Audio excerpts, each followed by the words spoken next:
I'm traveling around the world to meet some of the people who have been testing the 572 XP in their environment. I'm here at Neil's sawmill, and it's normally a bit of a dust bowl, but he's just had some real bad rain here. It's a bit of a quagmire. And we've got Kia here, who's up in the canopy at the moment, taking off some of the more dangerous branches so that Neil can then fall these trees to make his yard a safer place. I'm Andy Campbell, and this is Australia.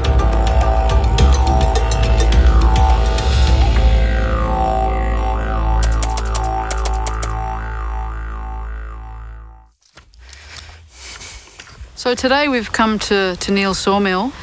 He just needs to get some branches down that he's concerned about that have dropped some smaller limbs off them. So he's asked me to come in and prune a few branches. So that's my job here today. But he's also going to fell this tree shortly. So we'll get that on the deck and hopefully make the site a bit safer all round. My name is Kia. I've been an arborist for about 18 years. Most of my work is based in Australia, generally speaking in Victoria. Wonderful trees, quite a broad range of deciduous evergreen trees, small, large trees, pruning, removals. It's very interesting work, keeps me busy, and I've enjoyed every year.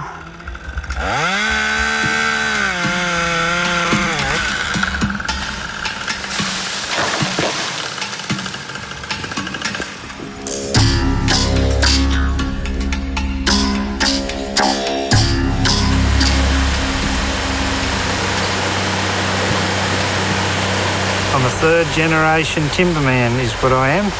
My father and his father before him were sawmillers. I'm actually a forest worker turned sawmiller, so I'm a little bit of both.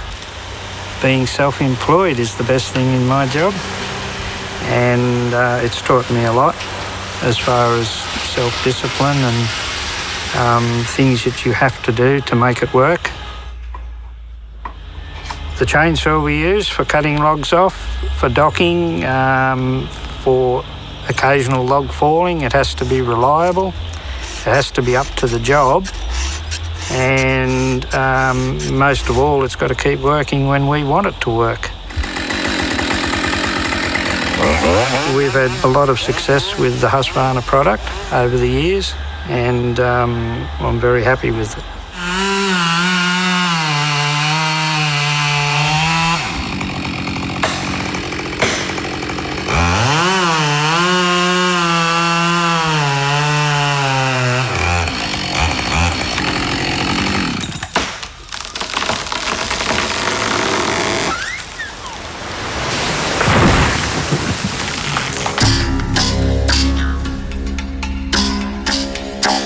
So as we mentioned earlier, conditions here are fairly wet, but as a rule, Neil's main challenge when he's operating a chainsaw in Australia is the dusty conditions. And so Husqvarna have made a few adjustments to the machine to make that a lot less likely to happen. What do you think about that, Neil? It's a great improvement. On previous saws, a lot did end up into the chamber, whereas this was hard on the bottom of that, straight onto the top of the plastic. It did bypass some. Usually we wash the filter out in normal chainsaw mixed petrol, let it dry or blow it out with some air.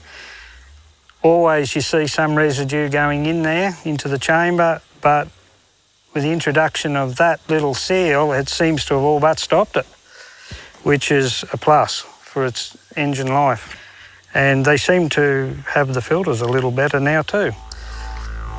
Improved there as well.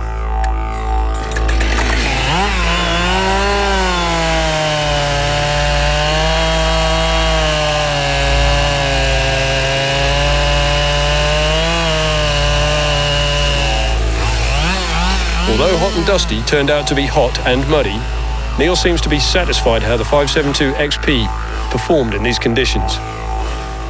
Oh, can I go now?